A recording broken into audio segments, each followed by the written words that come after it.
ሁለቱ የእንግሊዝ ክለቦች ለዋንጫ ፍጻሜ ደረሱ። አስቶን ቪላና ክሪስታል ፓላስ ለፍጻሜ የደረሱ ቡድኖች ሆነዋል። በኤሮፓ ሊግ ግማሽ ፍጻሜ መልስ ጨዋታ አስቶን ቪላ ኖቲንግሃም ፎረስትን 4-0 በሆነ ውጤት በማሸነፍ ለፍጻሜው ደርሷል። የአስቶን ቪላን የማሸነፊያ ግቦች ማኪን 2 ሲያስቆጥር ዋትኪንስ እና ቡንዲያ ከመረብ አሳርፈዋል። አስቶን ቪላ በድምር ውጤት 4-1 በማሸነፍ ለፍጻሜ ማለፉን አረጋግጧል። በሌላኛው የግማሽ ፍጻሜ ጨዋታ ፍራይቡርግ ብራግን 3-1 በሆነ ውጤት በማሸነፍ ያለፈበትን ውጤት አስመዝግቧል። በኤሮፓ ሊግ ፍጻሜ ጨዋታ አስቶን ቪላ ከፍራይቡርግ ለዋንጫ ይፋለማሉ። በሌላ ጨዋታ በአውሮፓ ኮንፈረንስ ሊግ ክሪስታል ፓላስ ሻክታር ዶኔትስክን 2-1 ያሸነፈ ሲሆን በድምር ውጤት ደግሞ 5-2 አሸንፎ ለዋንጫው ፍጻሜ ደርሷል። በኮንፈረንስ ሊግ ክሪስታል ፓላስ ከራዮ ቫልካኖ ጋር እንደሚጫወትም ታውቋል።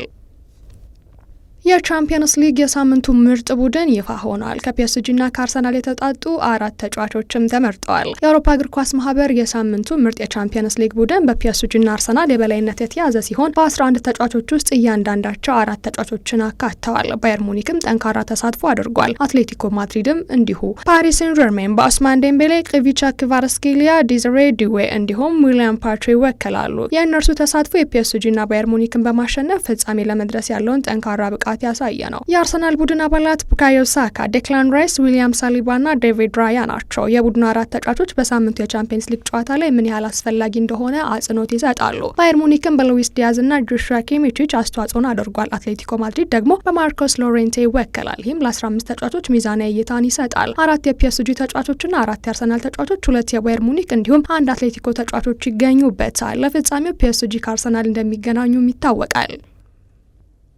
ኦሬሊን ቹዋሜኒ እና ፌዴ ቫልቬርዴ ከኤል ክላሲኮ ጨዋታ ውጭ ይሆናሉ። እንደ ዳሪዮ ኤስ ዘገባ ከሆነ ኦሬል ቹዋሜኒ እና ፌዴ ቫልቬርዴ ከኤል ክላሲኮ ጨዋታ ውጭ ሊሆኑ እንደሚችል ተናግሯል። ይህም እሁድ ከባርሴሎና ጋር በሚያደርጉት ጨዋታ ለሪያል ማድሪድ ትልቅ ጉዳት ነው። የእነርሱ አለመኖር ቡድኑን ያባባሰውን ቀውስ የበለጠ ያባብሰዋል ተብሏል። በተለይም በሁለቱ የመሃል ሜዳ ተጫዋቾች መካከል በተደረገው የልምምድ ሜዳ ላይ ግጭት ምክንያት ቫልቬርዴ ራሱን ስቶ ወደ ሆስፒታል በፍጥነት መወሰድ እንዳለበት ከተነገረ በኋላ ለማድሪድ ጊዜ የከፋ ይሆናል። ውጥረቱ ከፍተኛ በመሆኑ ሁለቱም ተጫዋቾች ሜዳ ላይ ማጣት ሁኔታውን የበለጠ ጎጂ ያደርገዋል። ለባርሴሎና ደግሞ በአንጻሩ ይህ ትልቅ ጥቅም አለው። ምክንያቱም ሁለቱም ቹዋሜኒ እና ቫልቬርዴ ለማድሪድ ቁልፍ ተጫዋቾች ናቸው። ጉልበታቸው የቁጥጥርና በመሃል ሜዳ የሚያደርጉት የመከላከል ስራ በተለምዶ ለማንኛውም የክላሲኮ እቅድ ማዕከላዊ ይሆናል። ስለዚህ ባርሴሎና ስራውን ለመጨረስ አቻ ውጤት ማግኘት አሊያም ማሸነፍ የላሊጋ ድልን በደጋፊዎቻቸው ፊት ማክበር እንዲችሉ ለማመን የበለጠ ምክንያት ይዞ ወደ ደርቢው እንዲሄድ ያደርገዋል። በተያያዘ የሪያል ማድሪዶ ፕሬዚዳንት ፍሎሬንቲኖ ፔሬዝ በኦርሊ ቹዋሜኒ እና በፌዴ ቫልቬርዴ መካከል ከተከሰተው ግጭት በኋላ እርምጃ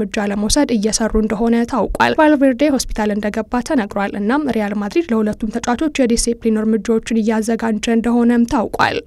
ማንቸስተር ሲቲ እና ጆስኮ ግቫርዲዮል አዲስ የረጅም ጊዜ ውል እየተነጋገሩ ነው። እንደ ስካይ ስፖርት ዘገባ ከሆነ ማንቸስተር ሲቲ ለተከላካዩ አዲስ የረጅም ጊዜ ውል ለማራዘም ከጆስኮ ግቫርዲዮል ጋር እየተነጋገሩ እንደሆነ ተዘግቧል። ክለቡ ተጫዋቹ ከጥር ወር ጀምሮ በጉዳት ምክንያት ከሜዳ ቢርቅም ለረጅም ጊዜ ለተጫዋቹ ቃል ለመግባት ዝግጁ ነው ተብሏል። የአሁኑ ውል የሚያበቃው 2028 ላይ ነው። በዚህ ሳምንት መጀመሪያ ላይ ሲቲዎች ለፊል ፎደን አዲስ ስምምነት ይፋ አድርገዋል። ይህም ለወደፊቱ ቁልፍ ተጫዋቾቻቸውን ለማስጠበቅ የሚያደርጉትን ጥረት ሲቀጥሉ ይታያል። ግቫርዲዮል እንደ መሀል ተከላካይ እንዲሁም እንደ ግራ ተከላካይ ሆኖ መጫወት የሚችል ሲሆን በ2023 ከአርቢ ላይፕዚግ ከተቀላቀለ በኋላ ለሲቲ በሁሉም ውድድሮች 120 ጨዋታዎችን ማድረግ ችሏል።